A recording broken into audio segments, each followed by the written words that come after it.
हाय दोस्तों, मैं मनोज कुमार। और आज हम देखेंगे, मतलब शुरू करेंगे कक्षा 9 का विज्ञान। और कक्षा 9 के विज्ञान में जो पहला, मतलब भौतिक विज्ञान में, कक्षा 9 के विज्ञान के भौतिक विज्ञान में बेटा जो पहला आपका चैप्टर है वह है मोशन। वह आपका बेटा गति है। तो आज हम गति के बारे में पढ़ेंगे। और हम केवल बेटा भौतिक विज्ञान को समझेंगे, याद नहीं करेंगे, रटेंगे नहीं बेटा, केवल हम उसको बेटा समझेंगे, है ना। मैं आपसे बता दूं कि भौतिक विज्ञान को रटा नहीं जाता है, केवल बेटा उसको समझा जाता है। और हम सारे परिभाषा, हम मतलब हम सभी परिभाषा बेटा केवल हम जो है चित्र के अनुसार बेटा कंसेप्ट पर हम बताएंगे। यानी कि आपको सारा कंसेप्ट बेटा गत से संबंधित क्लियर हो जाएगा इस चैप्टर में, है ना। तो हम लोग देखेंगे। तो देखा जाए बेटा, सबसे पहले हम लोग जानेंगे। अच्छा, ये आपका बेटा गत चैप्टर है। और गत को हम लोग अंग्रेजी में मोशन कहते हैं, है ना बेटा। अब हम गति को समझने से पहले, सबसे पहले हम लोग समझेंगे कि वास्तव में विराम क्या होता है। भाई गति से पहले विराम आता है, तो विराम क्या होता है बेटा, है ना। तो डालेंगे हेडिंग विराम।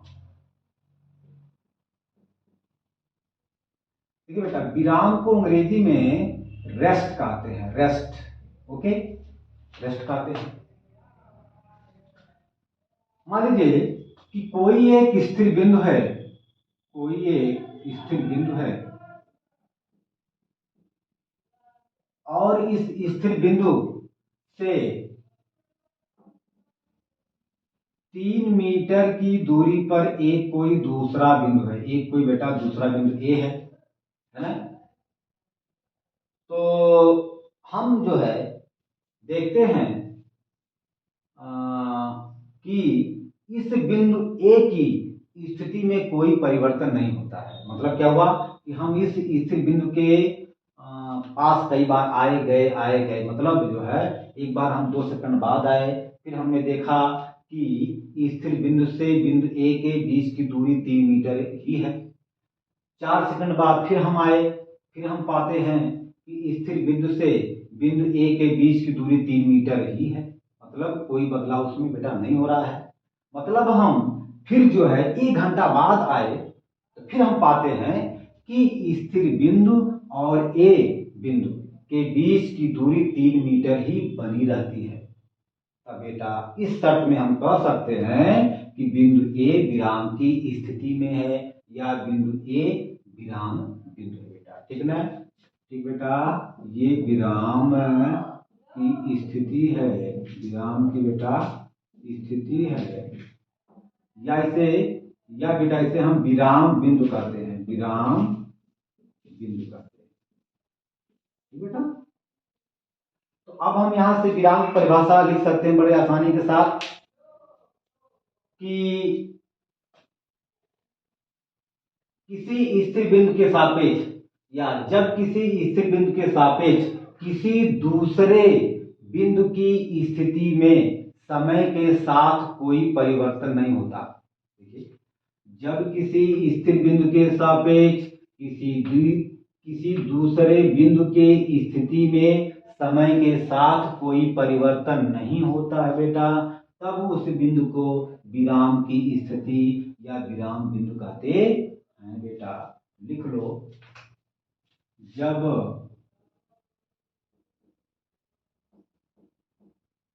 किसी स्थिर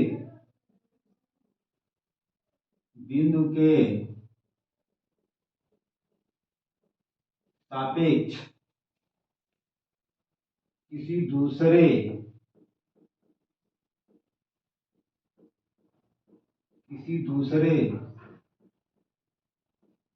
बिंदु के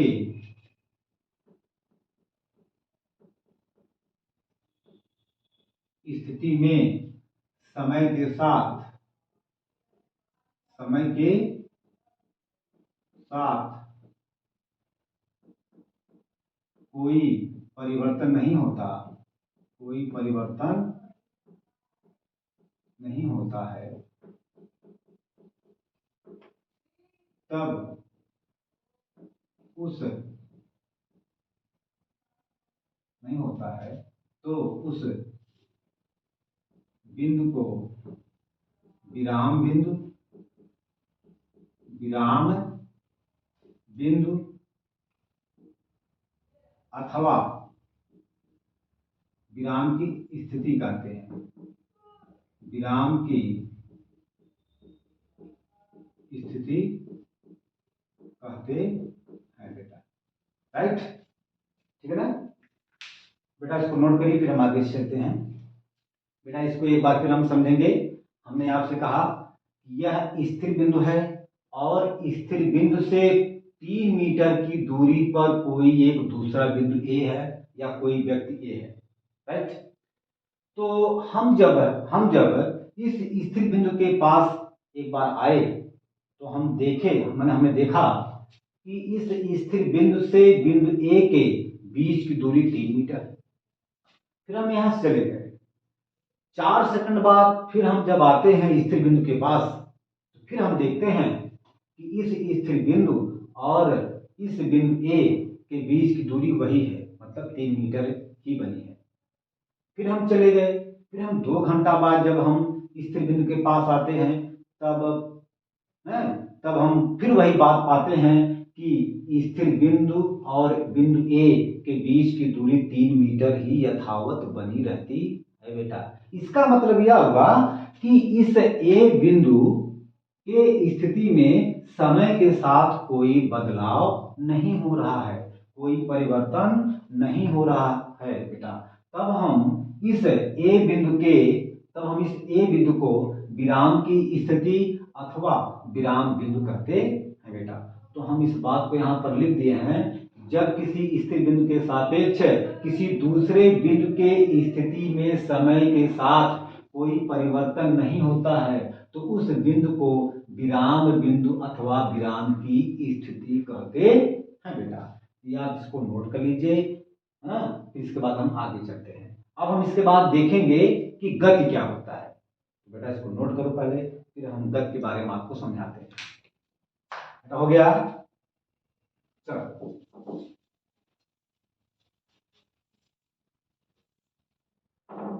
देखा जाए। अब हम लोग जो है पढ़ेंगे गति क्या होता है, मोशन।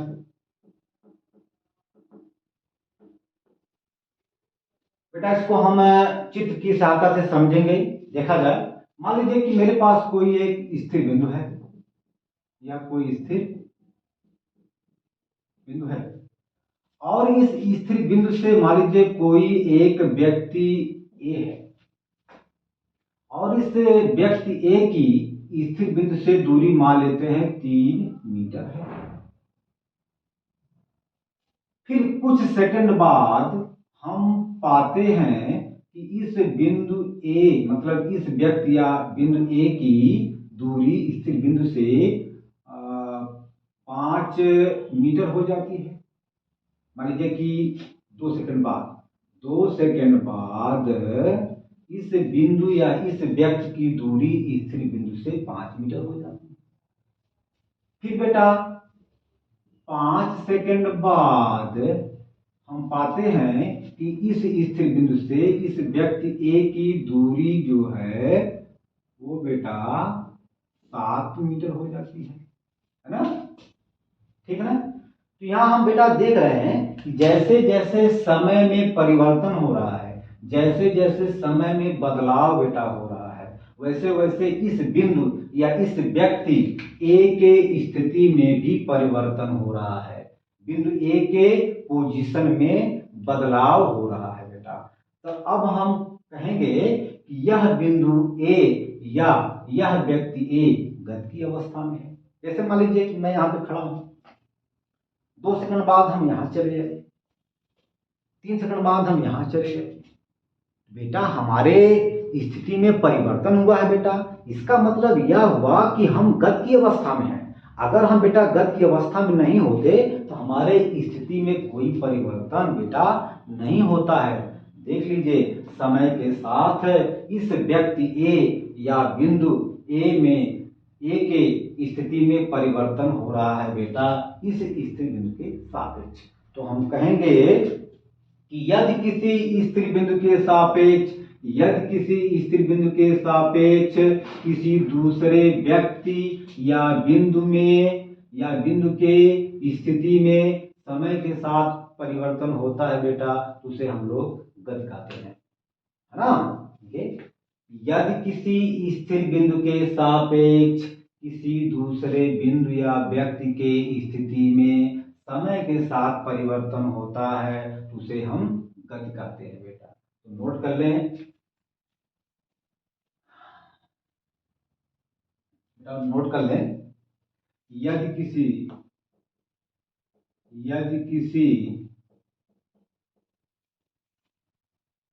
स्थिर बिंदु के सापेक्ष किसी दूसरे बिंदु या व्यक्ति की स्थिति में समय के साथ लगातार परिवर्तन होता है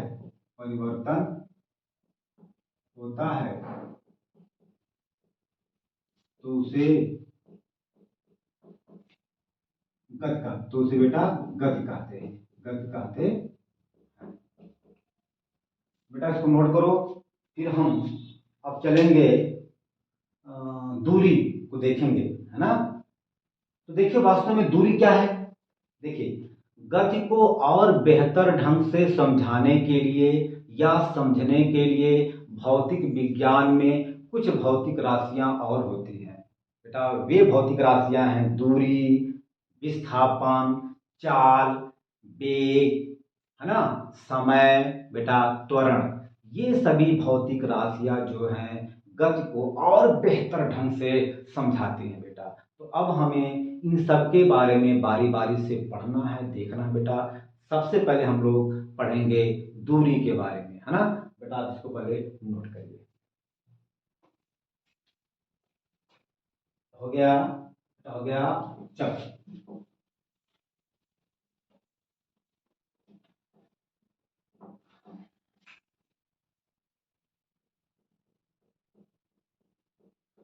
बेटा, दूरी को अंग्रेजी में डिस्टेंस कहते हैं, है ना। दूरी को अंग्रेजी में डिस्टेंस कहते हैं। देखा जाए दूरी को हम लोग दूरी को एग्जाम्पल के साथ, चित्र के साथ समझेंगे बेटा।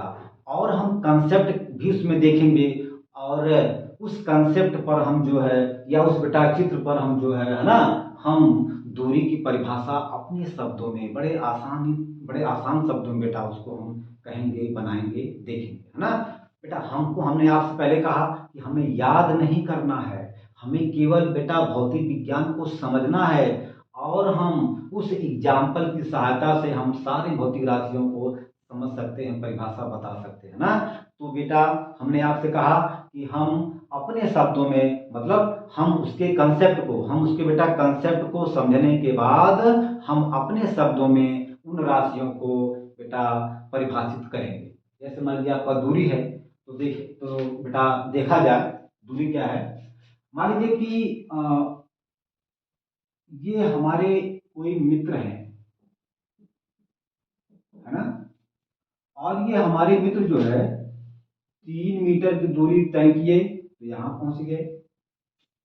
फिर बेटा यहां से मान लीजिए 4 मीटर की दूरी तय किए तो यहाँ पहुंच गए। और फिर यहां से 5 मीटर की दूरी तय किए तो यहाँ पहुंच गए।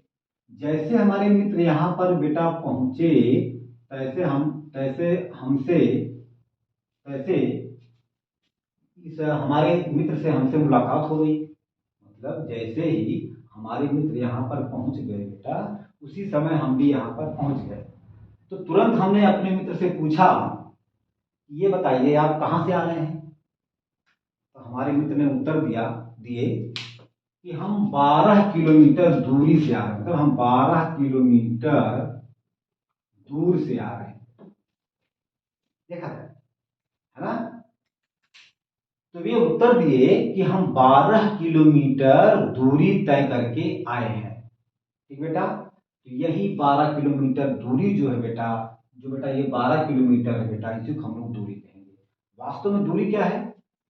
जब हम इस 3 मीटर को हम जोड़ेंगे, 4 मीटर को जोड़ेंगे, 5 मीटर को बेटा जोड़ेंगे, तो हमको मिल जाएगा 12 किलोमीटर, 12 मीटर, है ना?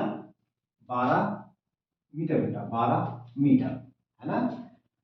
इसको किलोमीटर मान लीजिए, किलोमीटर।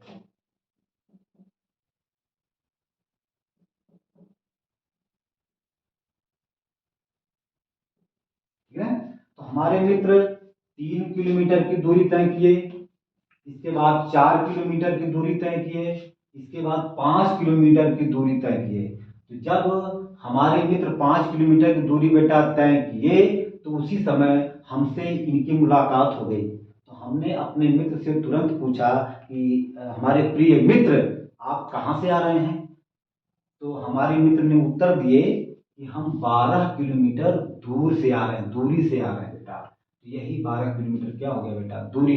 तो आप समझ लीजिए कि ये जो रास्ता है बेटा, इन रास्ते की लंबाई को जब हमने बेटा जोड़ा है, तो हमको मिल गया 12 किलोमीटर बेटा। यही 12 किलोमीटर दूरी हो गया, है ना? तो अब हम कह सकते हैं कि अब हम बेटा, अच्छा बेटा देखिए, इस रास्ते को हम लोग वास्तविक पथ कहते हैं, वास्तविक पथ, है ना बेटा? वास्तविक पथ कहते हैं, या इसे हम मार्ग भी कह सकते हैं, कोई दिक्कत नहीं बेटा, या इसे हम बेटा रास्ता भी कह सकते हैं, है ना? ठीक है ना? अब देखिए, अब बेटा यहां से परिभाषा क्या आती है कि किसी व्यक्ति या वस्तु द्वारा तय किए गए कुल मार्ग की लंबाई को या कुल वास्तविक पथ की लंबाई को दूरी कहते हैं। भाई 3 किलोमीटर ये चले हमारे मित्र, 4 किलोमीटर ये चले, 5 किलोमीटर बेटा ये चले, टोटल उन्होंने 12 किलोमीटर चला है, और यही हमसे वो बताए हैं बेटा, इसी को हम लोग दूरी कहते हैं। तो जब हमने बेटा इन मार्गों को, इन रास्तों को आपस में बेटा जोड़ा है, तो हमको मिल गया 12 किलोमीटर बेटा, और यही 12 किलोमीटर आपका दूरी हो गया। तो अब हम परिभाषा अपने शब्दों में कह सकते हैं कि किसी व्यक्ति या वस्तु द्वारा तय किए गए या चली गई कुल मार्ग की लंबाई को, कुल रास्ते की लंबाई को दूरी कहते हैं। बेटा लिख लें इसमें, किसी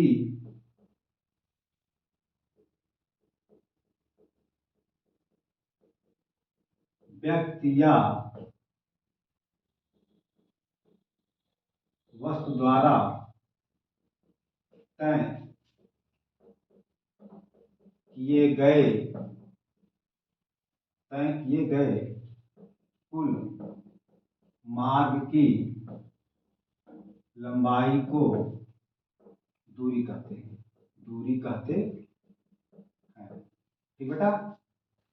अच्छा, हम लोग बेटा देखें, दूरी का अंग्रेजी होता है डिस्टेंस, और डिस्टेंस का पहला अक्षर, पहला बेटा जो अक्षर वो डी है। तो अब हम दूरी को कैपिटल, देखिए हम आपको बता दें कि जिस भौतिक राशि का जो इंग्लिश शब्द होता है, तो उस इंग्लिश शब्द का जो पहला वाला बेटा अक्षर होता है, जो बेटा पहला वाला होता है अक्षर बेटा, उसी अक्षर से हम उस भौतिक राशि को प्रदर्शित करते हैं बेटा। तो देखिए, दूरी का इंग्लिश है डिस्टेंस, और डिस्टेंस का पहला अक्षर है बेटा कैपिटल डी। तो अब हम कह सकते हैं कि दूरी को हम लोग कैपिटल डी से प्रदर्शित करते हैं बेटा। लिखें तो पहला पॉइंट, दूरी को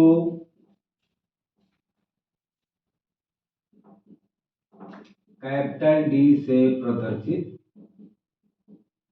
करते हैं। ठीक है ना? दूसरा बेटा पॉइंट क्या है? देखिए, हमारे मित्र जो है एक बार 3 किलोमीटर यहां तक आए, फिर थोड़ा सा बेटा वो मुड़ गए, है ना, फिर 4 किलोमीटर चले बेटा, फिर बेटा वो थोड़ा सा मुड़ गए और 5 किलोमीटर चले गए। लेकिन जब हमने उनसे पूछा कि आप कहाँ से आ रहे हैं, तो बेटा हमारे मित्र ने हमसे यही कहा कि हम 12 किलोमीटर दूरी से आ रहे हैं, 12 किलोमीटर दूर से आ रहे हैं बेटा। तो दूरी में कहीं भी दिशा का जिक्र नहीं है, कहीं भी वहां पर डायरेक्शन का जिक्र बेटा नहीं है। तो अब हम कह सकते हैं कि दूरी एक अदिश राशि होती है। दूरी एक अदिश राशि होती है बेटा। देखिए अदिश का क्या मतलब होता है? आ माने नहीं, दिस माने दिशा, माने जिन भौतिक राशियों को व्यक्त करने के लिए, दिखाने के लिए दिशा की आवश्यकता नहीं पड़ती है, केवल परिमाण की आवश्यकता पड़ती है बेटा, उसे हम अदिश राशि कहते हैं। थोड़ा बेटा समय देख लें। देखिए अच्छा पहले आप इसको बेटा नोट करिए तो हम बताते हैं। अब हो गया,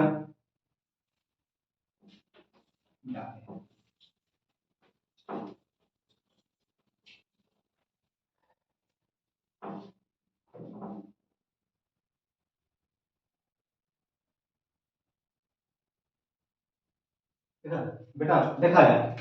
देखिए रास जो है वो दो प्रकार की होती है ना। एक होता है बेटा, एक होता है अदिश रास, और एक होता है बेटा, मतलब दूसरा होता है सदिश रास। सदिश रास। देखिए बेटा अदिश राशि को प्रदर्शित, मतलब अदिश राशि जो है, मतलब अदिश राशि में केवल परिमाण, या यहां लिख लीजिए केवल परिमाण और इकाई होता है, ठीक है ना। सदिश राशि में परिमाण के साथ साथ, परिमाण के साथ साथ बेटा दिशा भी होता है। देखिए यहां देखिए, आ माने नहीं, दिस माने दिशा, यानी जिन राशियों को दिखाने के लिए दिशा की आवश्यकता नहीं पड़ती है, केवल परिमाण और इकाई, मतलब केवल परिमाण की आवश्यकता पड़ती है बेटा, उसे हम कहते हैं अदिश राशि, है ना। यहाँ लिख सकते हैं जिन राशियों को, जिन राशियों को व्यक्त करने के लिए, व्यक्त करने के लिए केवल परिमाण की आवश्यकता पड़ती है, परिमाण की आवश्यकता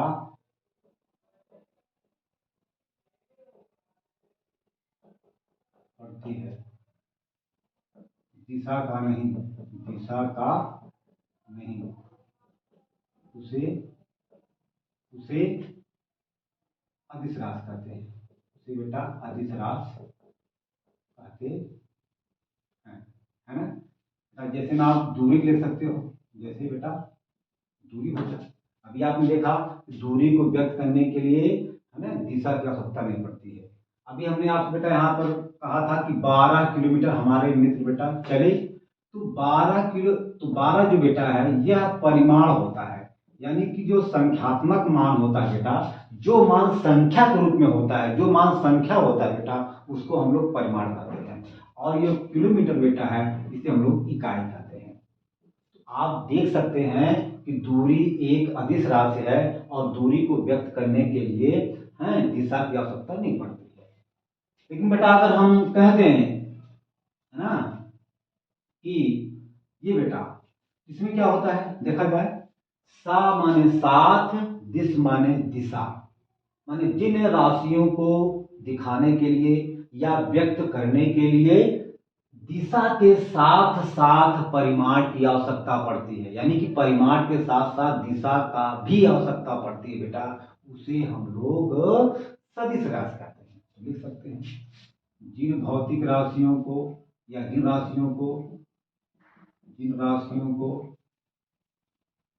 व्यक्त करने के लिए, बेटा भौतिक राशि ना वहां भी लिख लीजिएगा, भौतिक राशि, भौतिक, है ना, जिन भौतिक राशियों को जिन भौतिक राशियों को व्यक्त करने के लिए व्यक्त करने के लिए व्यक्त करने के लिए परिमाण के साथ साथ परिमाण के साथ साथ दिशा का भी आवश्यकता पड़ती है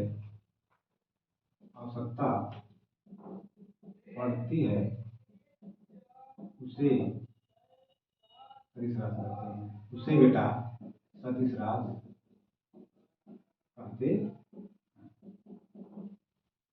बेटा। जैसे विस्थापन अभी हम पढ़ेंगे, यहाँ पर विस्थापन और भी है बेटा, और भी भौतिक राशियां हैं। विस्थापन अभी हम पढ़ेंगे कि विस्थापन क्या होता है। ये बेटा आपका हो गया। हमने कहा कि जो संख्या, मान लीजिए जैसे मेरा भाई 5 किलोमीटर पूरब की तरफ गया, मेरा भाई 5 किलोमीटर पूरब की तरफ गया बेटा, तो 5 किलोमीटर पूरब की तरफ गया बेटा। तो ये 5 बेटा परिमाण हो गया, ये बेटा 5 परिमाण हो गया, किलोमीटर बेटा इकाई हो गया, और ये बेटा पूरब क्या है बेटा, पूरब आपका दिशा हो गया है ना बेटा, ये विस्थापन है। तो हमने कहा कि जो मतलब जो बेटा संख्या वाला मान होता है या जो संख्या होती है बेटा, उसको हम लोग परिमाण कहते हैं, और जो संख्या के साथ जो मीटर होता है, किलोमीटर होता है, किलोग्राम बेटा होता है, उसे हम लोग कहेंगे इकाई, और जो दिशा होता है, पूरब हो चाहे पश्चिम हो चाहे कोई कोण हो बेटा, उसे हम लोग कहेंगे दिशा। तो वही बात है कि जिन भौतिक राशियों को व्यक्त करने के लिए परिमाण के साथ साथ दिशा का भी आवश्यकता पड़ती है बेटा, उसे हम सदिश राशि कहते हैं बेटा। और जिन भौतिक राशियों को व्यक्त करने के लिए केवल परिमाण की आवश्यकता पड़ती है, दिशा का नहीं, उसे हम अदिश राशि कहते हैं। राइट, देखा जाए। अच्छा, ये बेटा हो गया। अब नंबर, ये तो आपका बेटा हो गया, ये आपका हो गया 2 ये हो गया। हमने आपसे कहा कि दूरी एक क्या होती है, दूरी एक अदिश राशि होती है ना, अदिश राशि है या होती है बेटा। ठीक है। नंबर 3, ठीक है बेटा, दूरी हमेशा धनात्मक होती है, यानी कि हम जो जो मार्ग तय करेंगे उसकी लंबाई को जोड़ेंगे। मान लीजिए हम यहां से यहां तक गए 5 किलोमीटर, फिर यहां से यहां तक हम आए 4 किलोमीटर बेटा, है ना। तो बेटा टोटल दूरी 5 ये किलोमीटर और ये 4 किलोमीटर बेटा, यानी 5 + 4 = 9 किलोमीटर, है ना। तो हमने आपसे बताया कि दूरी में डायरेक्शन, दूरी में दिशा से कोई मतलब नहीं होता है, केवल उस मार्ग की लंबाई को हम लोग जब जोड़ देंगे तो हमको दूरी मिल जाएगी बेटा। तो टोटल दूरी जो है आपका, टोटल बेटा दूरी जो है आपका हो गया 5 ये किलोमीटर और 4 किलोमीटर बेटा ये, है ना। तो 5 4 बेटा 5 + 4 = 9 किलोमीटर ये दूरी हो गई। वही बात है, मतलब क्या होगा कि दूरी हमेशा धनात्मक होती है बेटा, दूरी हमेशा क्या होती है, धनात्मक होती है, आप देख सकते हैं। तो ये चीज है ना। तो हम लोग लिख सकते हैं बेटा कि दूरी हमेशा धनात्मक होता है बेटा। आप इसको नोट करिए, फिर हम आगे चलते हैं, है ना। अच्छा, दूरी का मतलब देखा जाए बेटा, पहले आप इसको नोट करिए फिर हम देखते हैं। हो गया, चलें चलें।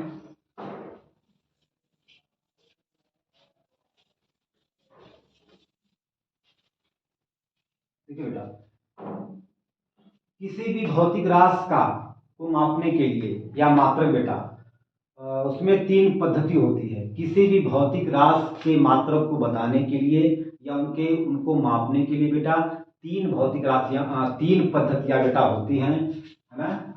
तो देखिए वास्तव में होता क्या है हमने आपसे बताया कि किसी भी भौतिक राशि के मात्रक को लिखने के लिए, है ना, 3 पद्धतियां होती हैं बेटा। पहला होता है, लिखेंगे यहाँ पर, किसी भी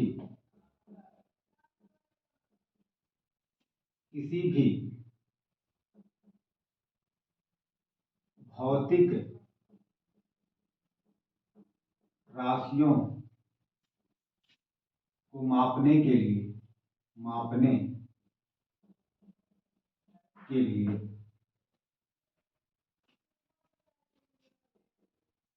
किसी भी भौतिक राशि के मात्रक लिखने के लिए, किसी भी भौतिक राशि के बेटा मात्रक लिखने के लिए ना, किसी भी भौतिक राशि के मात्रक को बेटा लिखने के लिए या बताने के लिए बेटा, लिखने के लिए 3 पद्धति होती है, या 3 पद्धति होती है, ठीक ना बेटा। नंबर 1 बेटा यम के एस पद्धति, यम डॉट के डॉट यस पद्धति बेटा, ठीक है ना बेटा। दूसरा होता है सीजीएस पद्धति बेटा, ठीक है बेटा। तीसरा होता है एफपीएस पद्धति बेटा, है ना। ये बेटा 3 पद्धतियां होती हैं जो कि हम भौतिक राशियों का मात्रक इन्हीं 3 पद्धतियों की सहायता से लिखते हैं बेटा। अक्सर जो है इन्हीं 2 पद्धतियों का हम लोग प्रयोग करते हैं किसी भी भौतिक राशि के मात्रक को लिखने के लिए। अधिकांश यम के एस पद्धति अथवा सीजीएस पद्धति का ही प्रयोग किया जाता है किसी भी भौतिक राशि को किसी भी भौतिक राशि का मात्रक लिखने के लिए। इसका बहुत कम यूज होता है बेटा, है ना। तो देखिए बेटा, यम का मतलब होता है मीटर। क्या होता है? मीटर होता है बेटा, है ना बेटा। के का मतलब होता है किलोग्राम बेटा, है ना। और यस का मतलब होता है सेकंड, ठीक बेटा। यहां देखिए, सी का मतलब होता है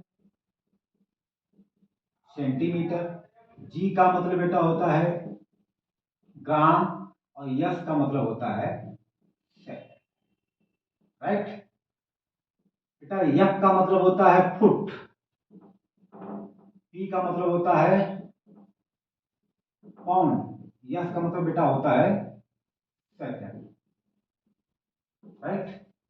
ये चीज होता है।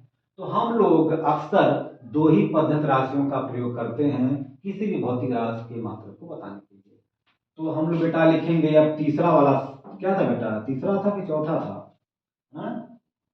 बेटा तीसरा साथ था दूरी का मात्रक।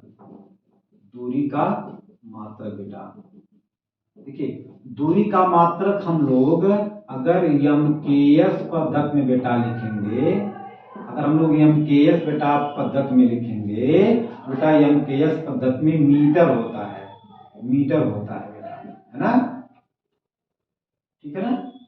और सीजीएस बेटा अगर हम दूरी का मात्रक C dot G dot S पद्धति में बेटा लिखेंगे, तो सीजीएस पद्धति में दूरी का मात्रक सेंटीमीटर होता है बेटा, सेंटीमीटर होता है ना। ये देखो बेटा, यम है मीटर बेटा। मीटर से हम लोग लंबाई को हम लोग बेटा मीटर में मापते हैं। और के का मतलब बेटा किलोग्राम, द्रव्यमान को हम लोग बेटा किलोग्राम में मापते हैं। और यस का मतलब सेकंड होता है। ये सारी चीज आते हैं बेटा। सी का मतलब सेंटीमीटर, जी का मतलब ग्राम, यस का मतलब बेटा सेकंड। यहाँ यम का मतलब मीटर होता है, और के का मतलब बेटा होता है किलोग्राम, और यस का मतलब होता है सेकंड। अक्सर हम केवल इन्हीं 2 पद्धतियों की सहायता से हम किसी भी भौतिक राशि के मात्रक को लिखते हैं, पूरे फिजिक्स में, पूरे केमिस्ट्री में, चाहे जहां भी। इसका बहुत बेटा कम यूज होता है, फिलहाल इसको आप जानते रहिए, है ना। इसका बहुत कम यूज होता है, इन्हीं का यूज ज्यादा होता है, प्रयोग ज्यादा होता है। अच्छा, अब हम लोग बेटा पढ़ेंगे अच्छा, एक चीज हम बेटा पढ़ेंगे, शायद उसमें हम लिखे थे कि नहीं लिखे थे, दूरी हमेशा धनात्मक होता है। अगर नहीं लिखे बेटा तो लिख लीजिए, दूरी हमेशा धनात्मक धनात्मक होता है। अगर हम लोग नहीं लिखे बात लिख लीजिए, दूरी हमेशा क्या क्या बेटा, मतलब दूरी हमेशा धनात्मक होता है ना, दूरी हमेशा पॉजिटिव होता है। तो आप इसको नोट करिए, फिर हम आगे चलते हैं।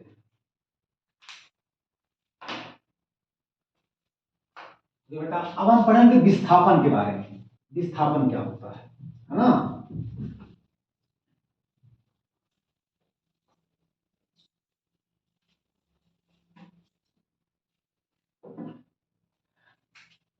बेटा अब हम पढ़ेंगे विस्थापन।